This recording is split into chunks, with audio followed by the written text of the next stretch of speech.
I'm the In the Know columnist for the Hill newspaper, which is another way of saying I'm the gossip columnist for the Hill newspaper.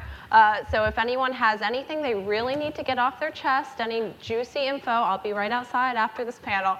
Feel free to just whisper in my ear. Always have one ear open to what's going on. So our final panel today, as I mentioned, is Politics in 140 Characters or Less, and examines what can be learned from navigating unconventional political paths to success and how social media is certain to shape political agendas and campaigns to come. We have an amazing group here today. Tom Cochran, Chief Digital Strategist and Vice President at Acquia.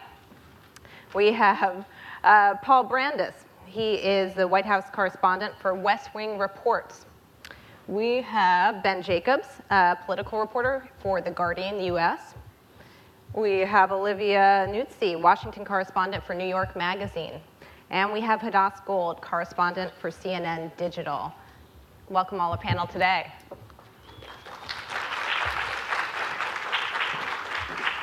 All right, so we'll start with the gold-plated elephant in the room. Donald Trump said earlier this year he would not have been elected without Twitter. Do we agree? Do we disagree?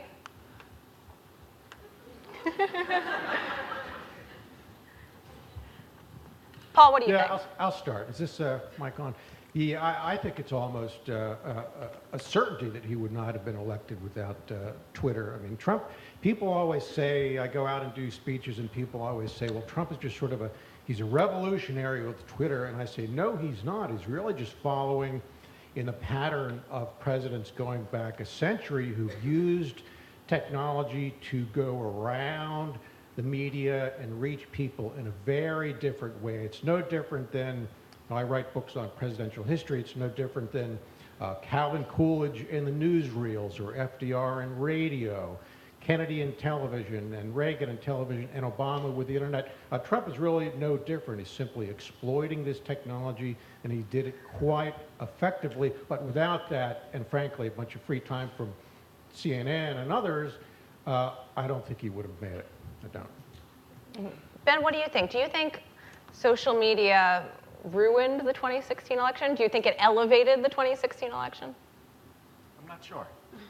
I'm not, yeah, okay, it's on. I'm not sure. I think it certainly had an effect, but it's unclear, whether the statements, Trump saying something controversial on Twitter versus him saying something controversial on stage. It's the first, maybe second election, depending if social media or if you want to factor in 2012. But it certainly had an impact, but it's hard to really tell. Mm-hmm.